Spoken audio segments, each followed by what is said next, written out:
Hello, hello, all my international people. This is your host, Louise Uachu, broadcasting live from Vancouver, and it's 5 p.m. on the Pacific Coast where we are right now. Thank you for tuning in, all my international listeners, my Canadian people, my American, European, African people. I love you back. It's been a great, great season, and this is going to be actually our last show before we go for summer vacation. Apparently, there's a summer happening in Vancouver. It's not happening, but apparently there was supposed to be a summer. It just hasn't happened yet, but we're still going on a summer break, hoping that summer will also show up. Thank you for being with us all season, and we will be back with you in a few weeks. Now, before we go, today's topic, because this is something that's going to be going on in the summer, we're going to talk about theater or théâtre in French or international justice. The question is, are we really getting international justice with the International Criminal Court, or are we getting played? That's a very, very interesting question because this summer, the African leader of Ivory Coast, the previous leader, Laurent Gbagbo, is now facing charges at the International Criminal Court. So we want to know, what happened to the other international criminals such as George W. Bush, Tony Blair, Bill Clinton. All these are heads of state that are allegedly international criminals. So how come we only see African criminals, allegedly, at the International Court? And this is something that we're going to answer today. Our guest expert today is Doug Noll. You will get to discover Mr. Noll. He is a lawyer who turned into a peacemaker. Wow. Now, that's definitely a great sign for peace when lawyers turn into peacemakers. Wow. So let's bring in Mr. Doug Noll before we go any further. Now, good evening, Doug.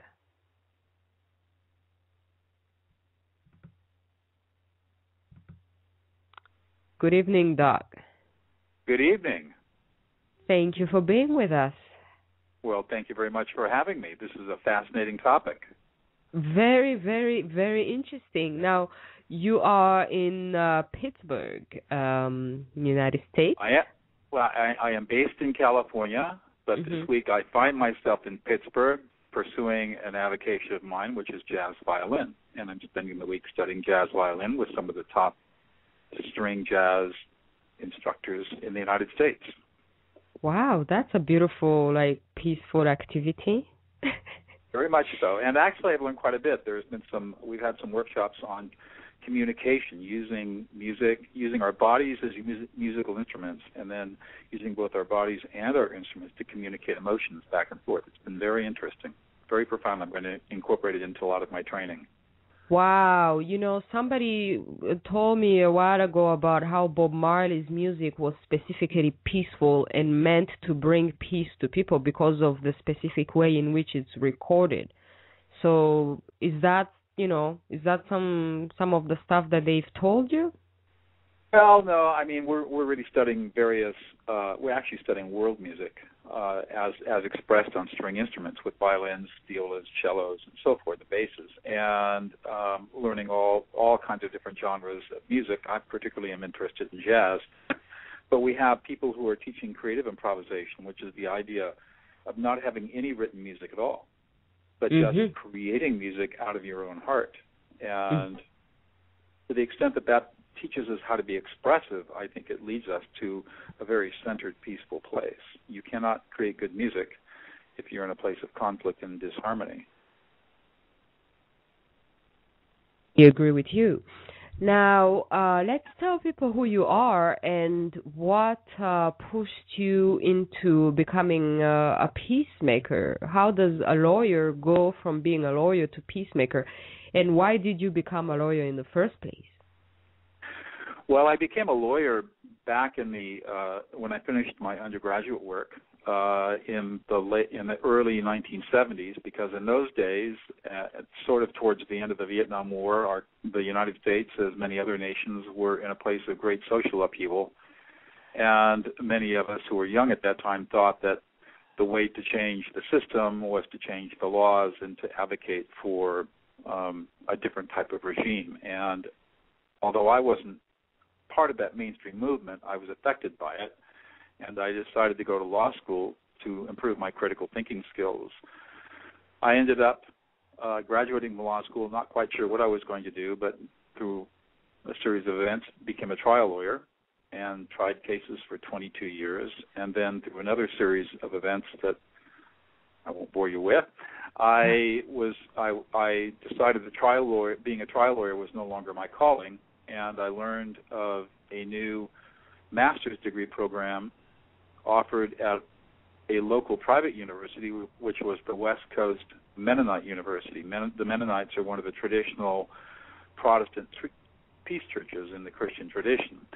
And those people, although I was not a Mennonite and not a person that strongly identified with Christianity, I was intrigued by the idea of learning peacemaking, and that's how I started my path. And they completely twisted my head around and showed me all the problems that I saw with the law, but were able to articulate them extremely well. And so in 2000, I left a 22-year law practice as a very successful trial lawyer and became a lawyer turned peacemaker. And that's what I've done ever since, helping people around the world resolve conflicts without violence, without litigation, and helping them figure out how to work together when their first instinct is to sit across the table and pull guns on each other and shoot each other.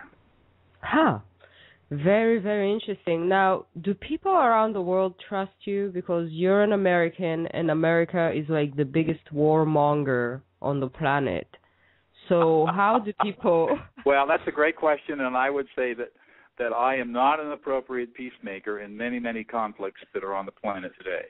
Uh-huh. But what I am capable of doing is teaching people who are appropriate how to do the work. So you can consider me as a coach, a mentor, a trainer, and a teacher, where I can teach people. For example, I was in Malaysia in February, teaching people some of my processes. I don't think it's appropriate for people from one culture necessarily to interject themselves into another nation or culture or ethnic conflict and think that they can impose their values and beliefs in a way to resolve the conflict. I think the better practice is for those of us who have this experience to teach knowledgeable, experienced, highly educated, wise people in modern peacemaking practices, and then allow them to do the work and support them in their work. You said something that stayed with me there, that it's not a good idea for another culture to go and try to teach another culture how to be at peace within itself. So this brings us to the International Criminal Court. Now, what can you say about the International Criminal Court, and do you think it's serving peace or justice? Ooh. Okay, three from a lawyer questions. point of view, and then from a peaceful point of view.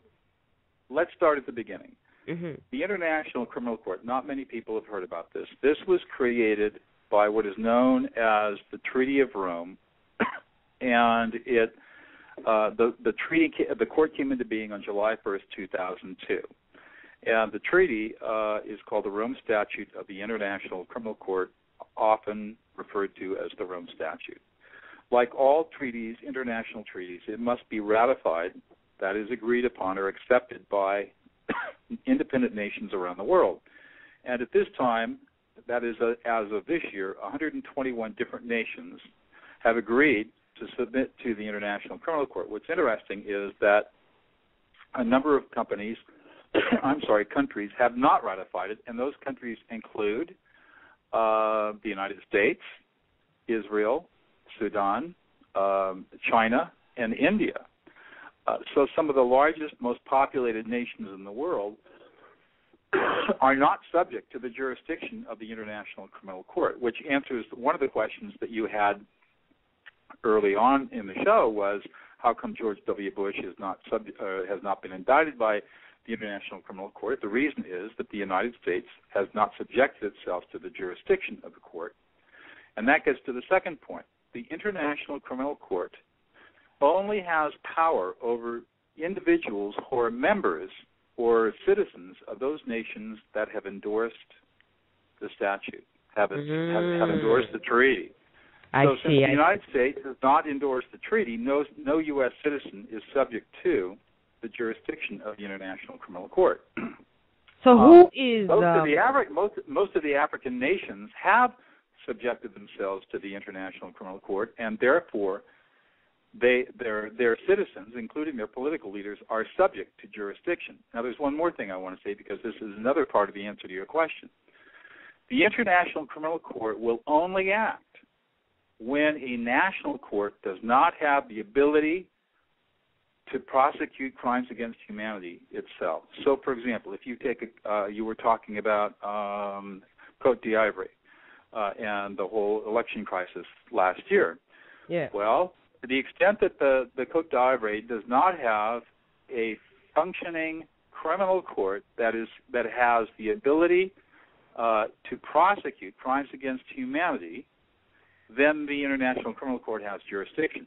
But if the Côte d'Ivoire had a criminal court that was independent and did function properly, the International Criminal Court would not have power to do anything. So what we see in these African politicians being indicted by the International Criminal Court, the first thing we look at is, are the nations from which these political leaders originate signatories to the Rome Treaty? Answer, yes. 2, do any of these nations have a functioning criminal court that can effectively prosecute these political leaders or former political leaders for crimes against humanity? If the answer is no, then the International Criminal Court has jurisdiction. So in the cases that we've seen where African heads of state or former heads of state or political leaders have been indicted by the International Criminal Court, it's because the determination has been made either by the country itself or by the ICC that there is not a sufficiently effective court system within the country to address the crimes against humanity, and therefore the ICC steps in. Wow. So the Africans have voluntarily, you're saying that the Africans have voluntarily submitted the entire justice system to the international system? No, that's not correct. They have only submitted to the Internet. They have agreed to the Rome Treaty. And so the conditions of the Rome Treaty say that if a particular nation state does not have a criminal court system powerful enough or effective enough to try a political leader for crimes against humanity, the ICC then has the power to act on its own. I see. So what the African states have done is they basically, many of them have agreed to the Rome Statute because they realize they do not have a sufficient rule of law, a sufficient system of justice, criminal justice, which is a whole topic all by itself, to allow prosecution for crimes against humanity, because so many African governments for so many years have been corrupt, and so the local political regimes protect cronyism, and so it's been impossible for those people interested in the rule of law to prosecute people like Gbagbo who have committed crimes against humanity. So they have voluntarily submitted to the ICC through the Rome Statute, so the ICC can prosecute, because the local countries cannot do it for themselves. I see. But to the extent that there are common crimes such as murder, homicide, rape, burglary, robbery, the ICC has nothing to do with that, and so the nation states still retain jurisdiction over what we would consider to be common crimes. It's only a very narrow spectrum of crimes that the ICC has jurisdiction over, crimes against humanity primarily. crimes against humanity. So what are crimes against humanity? That's a word that gets thrown around. You know, how is murder not a crime against humanity, and what exactly is a crime against? When does it become a crime against humanity? Well, I think the lawyers, international lawyers, would probably have great arguments over what is a crime against humanity, and we can set some fairly broad perspectives. One, it's going to the crimes are going to involve violence.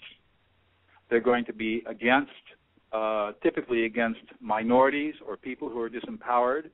It's going to consist of a gross repudiation of human rights, which leads to torture, imprisonment, murder, genocide, ethnic cleansing, all the different kinds of things that could happen to groups of people by a political leader in power who is using political and military power to oppress ethnicities and indigenous groups who are political opponents to the person in power.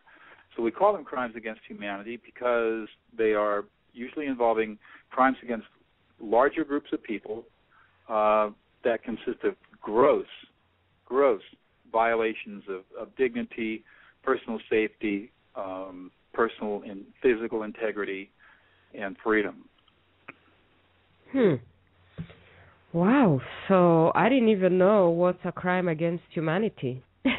And a lot of people don't know. It's just a word, you know. Right. It's just a word. It's kind of a euphemism, but when you really look at it, it is. I mean, if you think of genocide, that would be a crime against humanity. If you think of the Rwanda genocide, that would be a crime against humanity. If you thought about the Holocaust during World War II by the Germans, that would be a crime against humanity. To the extent that there was any proof that the Turks committed genocide against the Armenians in 1916, I think, or 1914, that would be a crime against humanity. To the extent that Gbagbo in the Côte d'Ivoire sent his military forces or goons or militia out to kill opposition leaders, those would be crimes of humanity. So what about the UN shooting at Africans in their own country in order to impose a new government supported by the international donors, the French and the US? Isn't that crime against humanity? Well, now you're getting into the whole problem of what is a crime. And that's still the whole issue of what is justice. Crime is the concept of crime is arbitrary.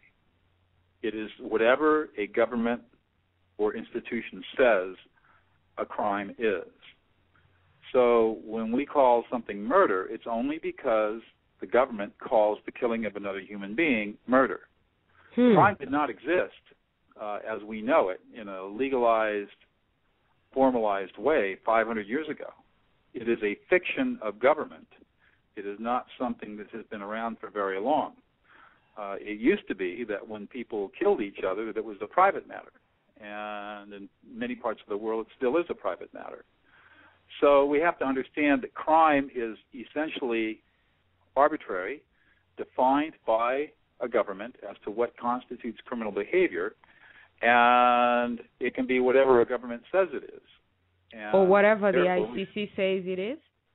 No, the ICC does not define what crime is. The ICC only looks at a very narrow band of crimes involving acts of oppression or violence, which we call crimes against humanity, against political groups or ethnic groups or nationalities within a country by a leader or a group of political leaders.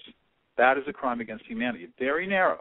The ICC doesn't have anything to do with common crimes that we typically associate with the word criminal behavior. So what the ICC is accused of being a political instrument of the Western world, because even those that are prosecuted seem to be like the rejected dictators. Now, the new dictators that the Americans and the French and the British are supporting are not going to see the ICC, but those that they're not supporting or the opposition are going to see the ICC. Well, you know, every court in every country, to a certain degree, is politicized. I mean, all you have to do is look at the United States Supreme Court as an example of how one of the probably the most powerful court in the world is, these days, a highly polarized, highly political organization. So the fact that a court is political is not news. That's pretty common. The real question is whether or not the ICC is targeting either specific nations or specific continents or specific ethnicities in a discriminatory way that would constitute fundamental unfairness. And I can't answer that question. You are correct in saying that the target of the ICC has been primarily against African leaders, but on the other hand, it is African leaders who have, to a large degree, committed crimes against humanity in many ways. And you could say, well, George Bush committed crimes against humanity, and arguments could be made for that, but the U.S. is not a signatory to the Rome Statute, so the ICC has no power over George Bush. So all the Africans have to do to get away with international crime is not sign any international agreements? Well, again, let's be careful. The way that in fact, that's the whole reason why the United States did not sign the Rome Statute, is that it did not want its political leaders to be subject to the jurisdiction of the International Criminal Court. And the fact of the matter is that even if the United States signed the ICC, signed the treaty, and it was ratified by the Senate, in all likelihood, the ICC would never assert jurisdiction against a political leader of the United States, because the United States has a fairly robust and powerful independent judicial system that is quite capable of taking on the prosecution and trial of a political leader who might have been engaged in crimes against humanity.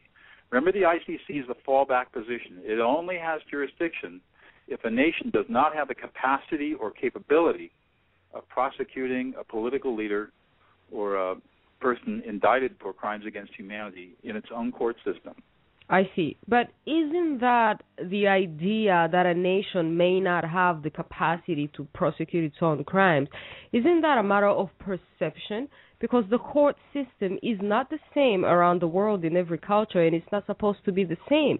So just because a nation may not have a court system as you have here, which you judge to be appropriate, does not mean that it does not have the culture, the morality to deal with its own criminals. You're correct, and I think that the fundamental question is whether or not the judicial system of a given nation is sufficiently independent from the political forces in the country to be able to render a fair and just verdict, again, using fundamental processes of due process as we understand them, against somebody who has been charged with crimes against humanity. And the fact of the matter is that there are very few nations in the world that have independent judiciaries, very few.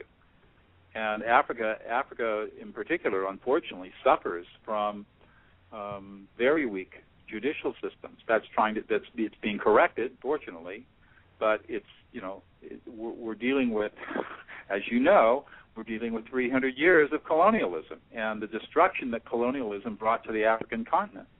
And and the African people are suffering from that, and they will continue to suffer probably for another 2 or 3 generations until things get corrected. But right now, most African nations face the problem that their judicial systems are essentially corrupt. They are not independent. That even an independent judge is likely to be killed for rendering a verdict that goes against the political will of those in power. That is not an independent judicial system, and that is when the ICC stepped in. I see. Now, you wrote a book called Elusive Peace. So peace is supposed to be elusive? We're never going to get it? Well, first of all, peace is a very difficult concept to grasp and a difficult concept to bring about, because peace really runs against part of the biology of the human brain. But I wrote the book not because of that, but because I studied international conflict mediation, particularly looking at the mediations that occurred from the end of World War, or actually from the end of the fall of the Soviet Union in 1982, 1989, to the present, and concluded that the people that we send out to do international conflict mediation, the Bill Clintons of the world, the Kofi Annans, are essentially incompetent as mediators and peacemakers. Mm-hmm. They may be brilliant politicians, they may be gifted public servants, but they are incompetent, primitive peacemakers. And it's the phrase that I use is it's like sending a board-certified cancer doctor, an oncologist, into an urban trauma center on a Friday night and saying, "Make this place work." Brilliant doctor, brilliantly trained, can handle all kinds of cancer and cure cancer, but if you ask that doctor to run a trauma center in even Vancouver, BC, or Seattle, or New York City, we're going to have a catastrophe and chaos on our hands because that doctor is not trained in how to run a trauma center. And that is the same problem we have in international conflict mediation. We are sending people who are gifted and highly skilled and very knowledgeable in many areas, but they are not gifted, skilled, experienced, or knowledgeable in conflict mediation. Or maybe they have no peaceful agenda whatsoever. They have underground political agendas, and their mission is not necessarily peace. There you go, and that may be true. But whether they have a political agenda or non-peaceful agenda is another question. I'm just looking at basic competency levels. Mm-hmm. So, for example, Kofi Annan was assigned by the UN to do the Syria thing. I wrote in some of my blogs that you can read on the Elusive Peace website, elusivepeace.com. I said at the very beginning, this is a mistake. He's incompetent. It's never going to work, and he's going to make things worse.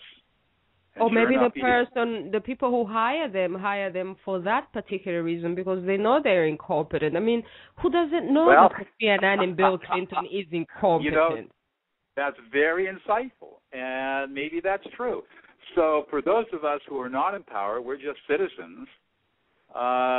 Do we want the United Nations? Do we want the Western governments, the Western nations? Do we want people to continue to hire incompetents to continue with these conflicts, or do we want competent people in place who can do a good job and give ourselves a chance for peace?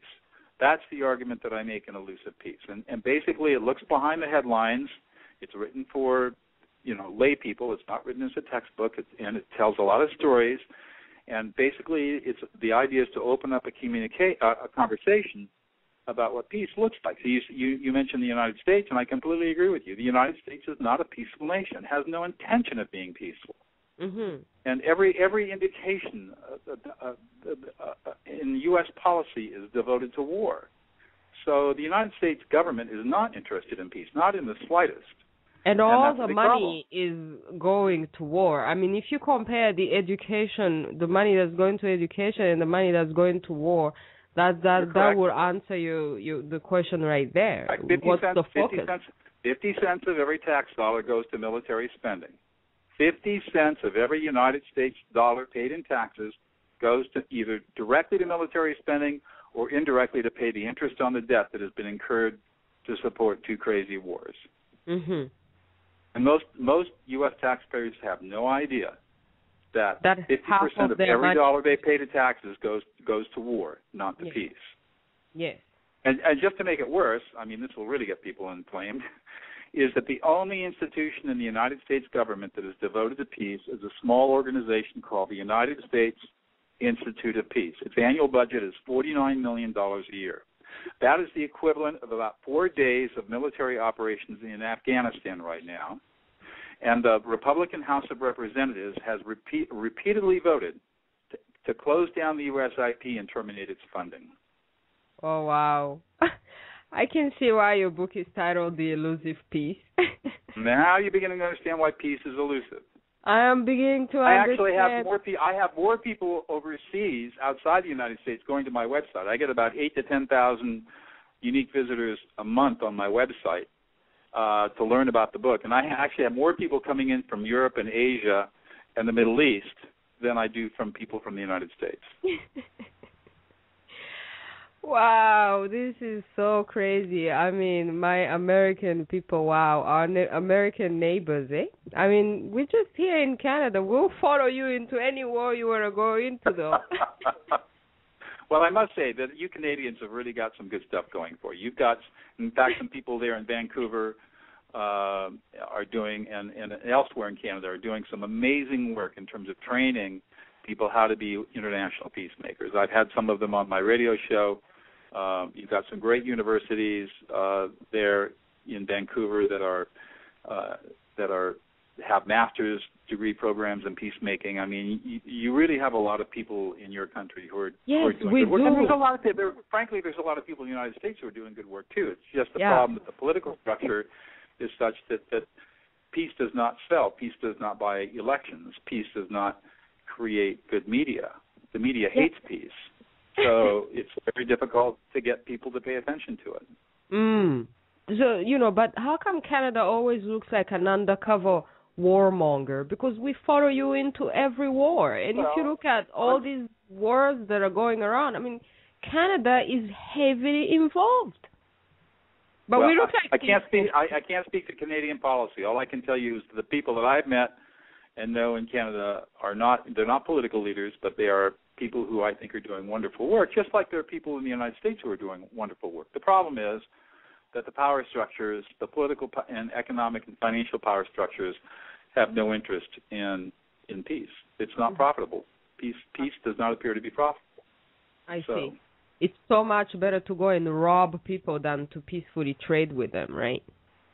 Well, you would find arguments there. It's not so much robbing people, because trading is actually more profitable than robbing, but there are too many people who live in fear, and they believe that the only way to protect themselves is to be the biggest bully on the block.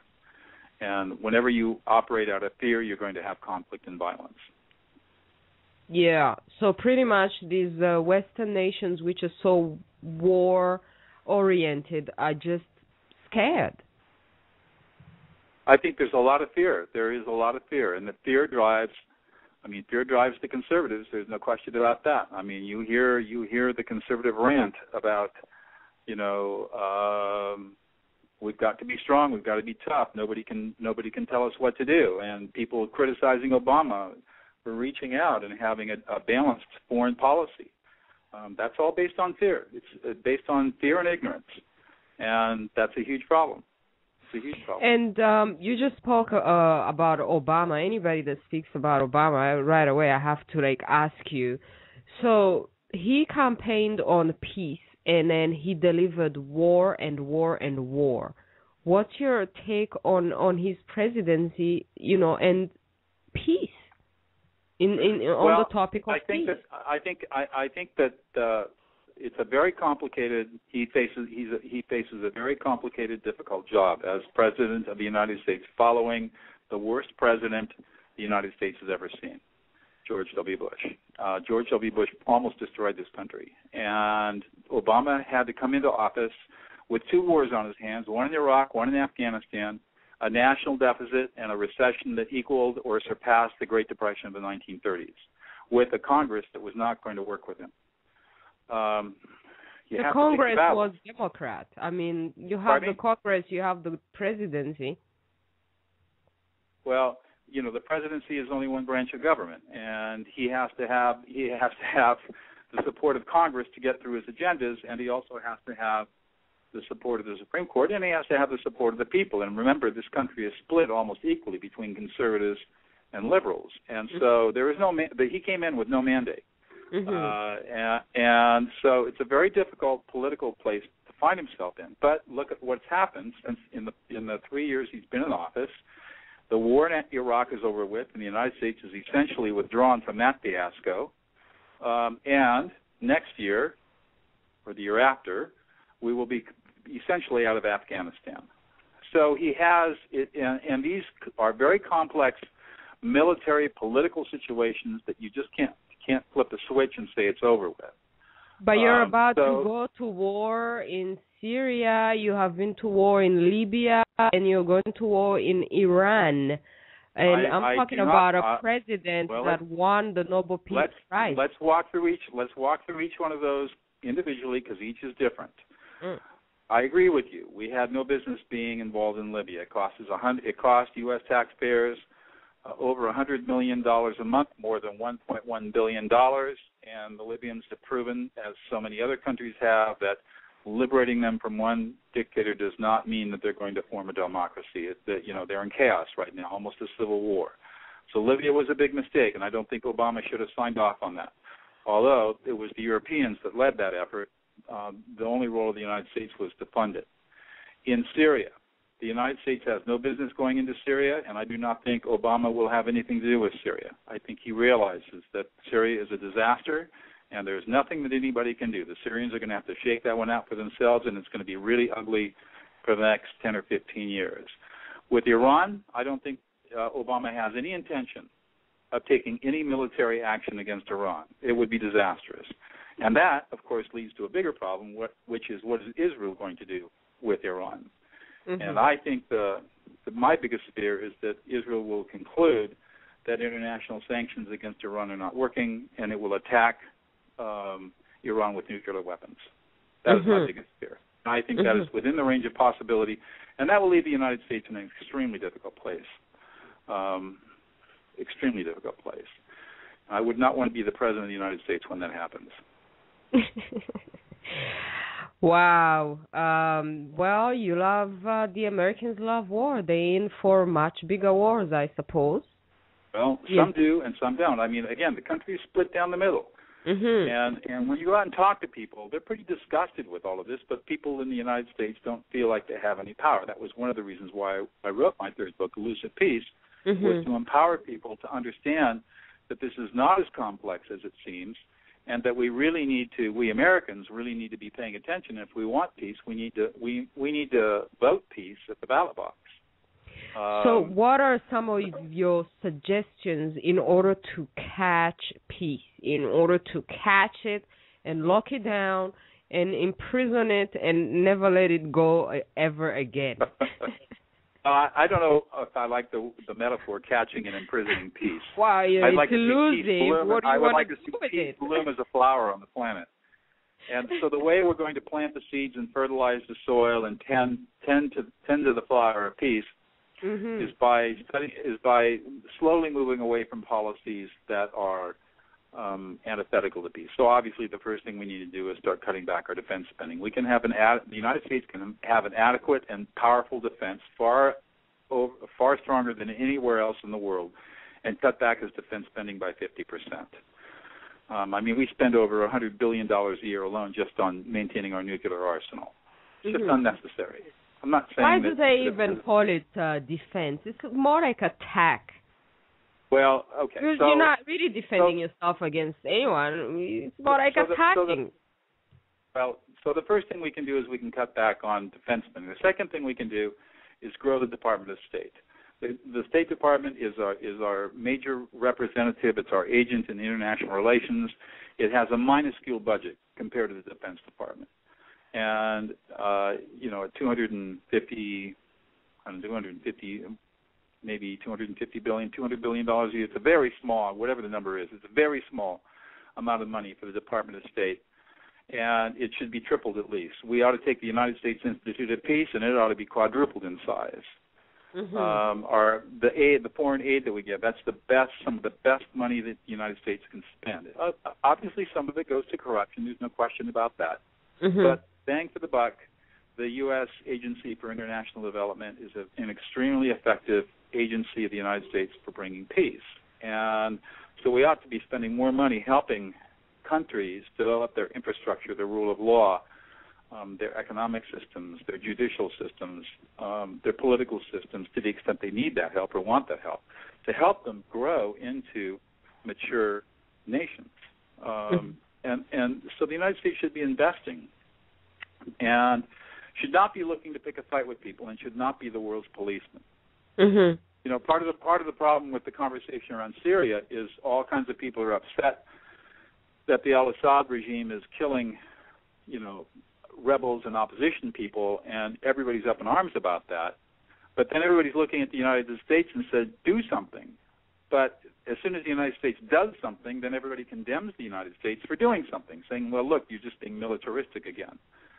So I think the United States has to say on issues like Syria, Iran, other countries, saying, we're not responsible for this. And unless somebody poses a direct threat to our national sovereignty, we're just not going to be militarily engaged. Mm-hmm. Now that's a very simplistic view, and it presents certain problems. For example, what do you do with an Iran that has an ambition of becoming dominant in the Middle East? That's against our financial and economic interests and against the interests of many of our allies, including Israel and Saudi Arabia. So does that mean that we abandon our allies? So you see, the questions become very complex. Very complex. What do you do with Pakistan, a non-state?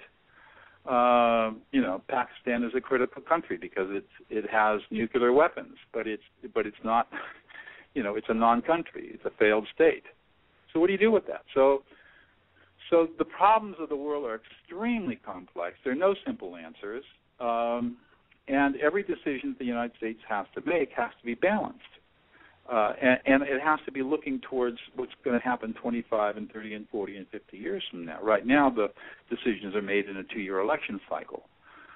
So yes, we want peace to flower, but we also have to recognize that the world is a very complex place, and compromises have to be made, and sometimes decisions that we would like to see made in favor of peace cannot be made because of the political realities on the ground. So do you think that ultimately, in order for the United States to become a peaceful nation, it's going to have to lose its military power? Because it looks like if you don't have any military power, you have no choice but to be peaceful. Well, I mean, there's certain arguments to that.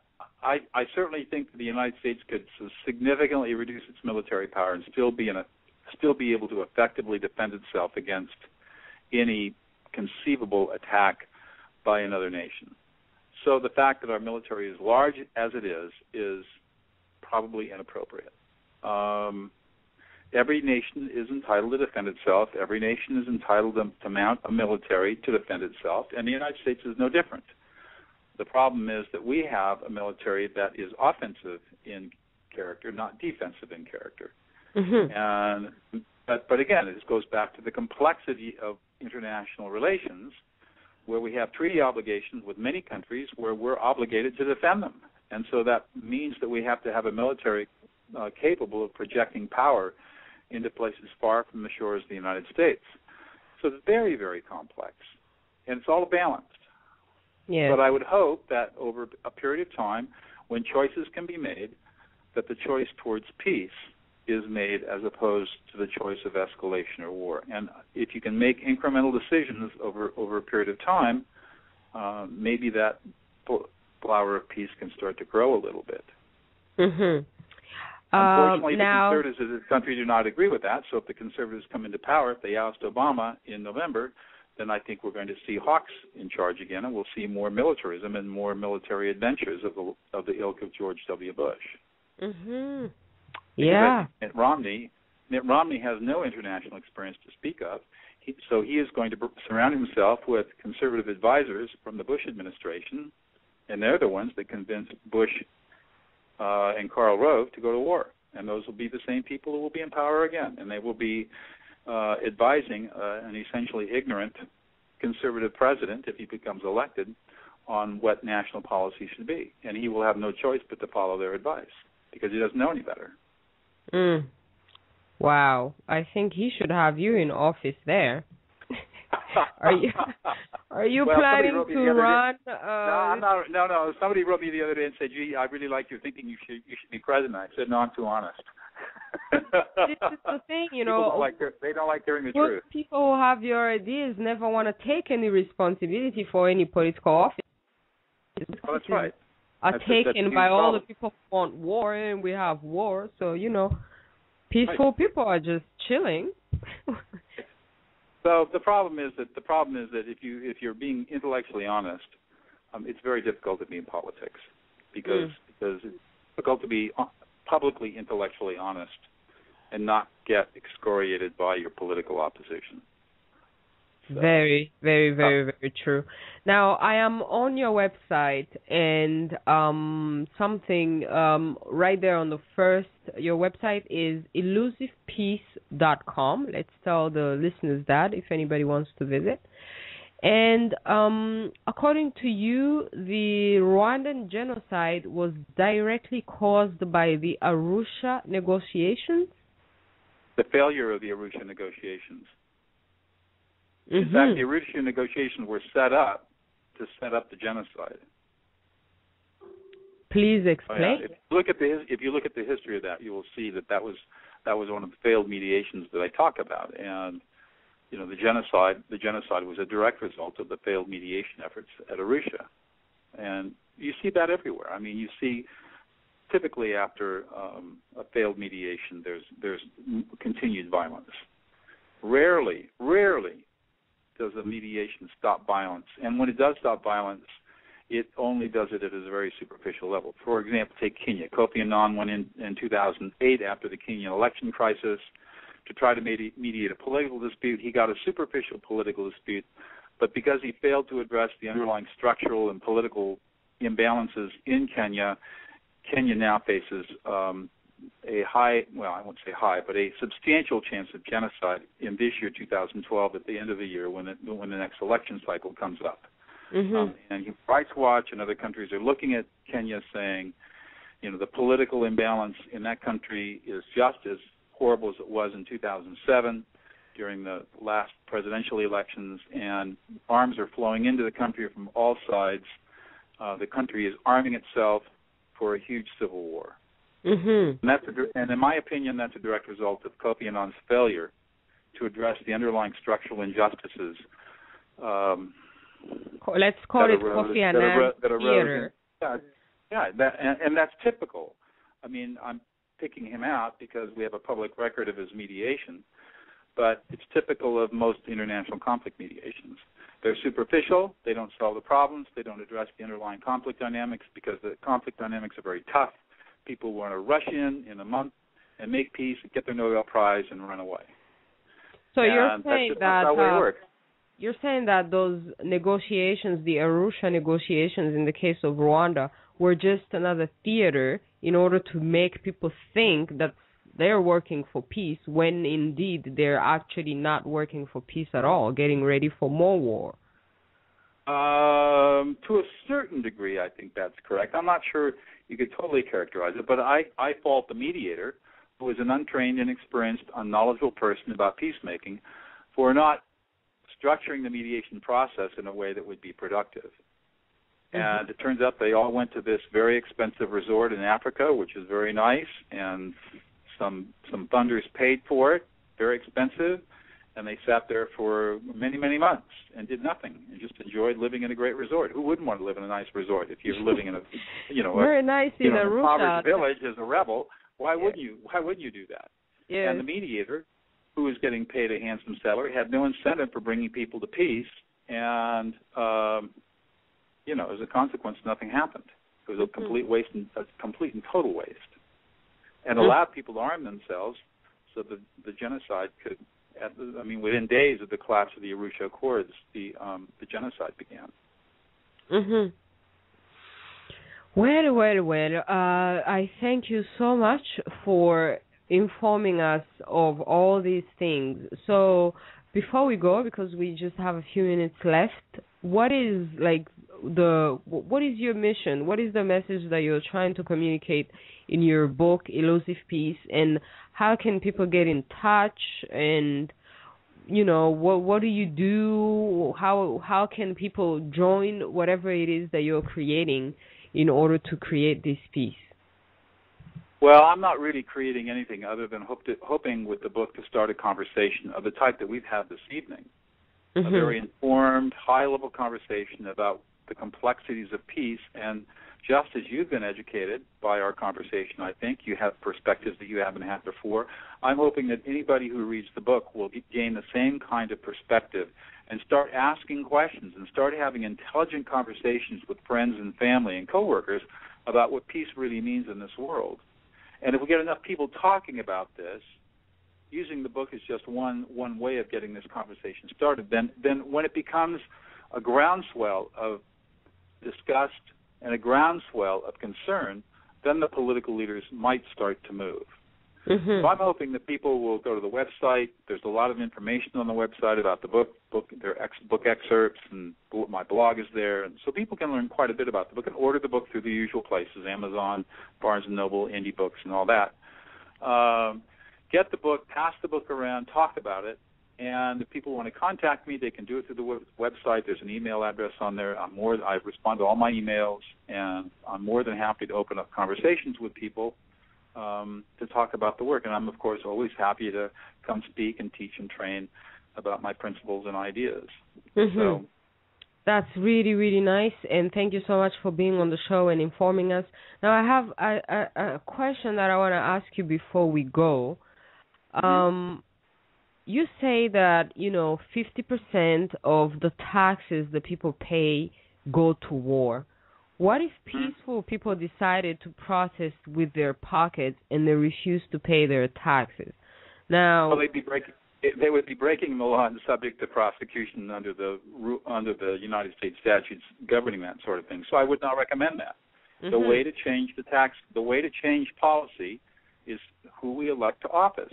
As long as we represent ideologues on either side of the aisle, whether they're ideologues on the right or ideologues on the left, we are going to have a militaristic government. We need to elect moderates.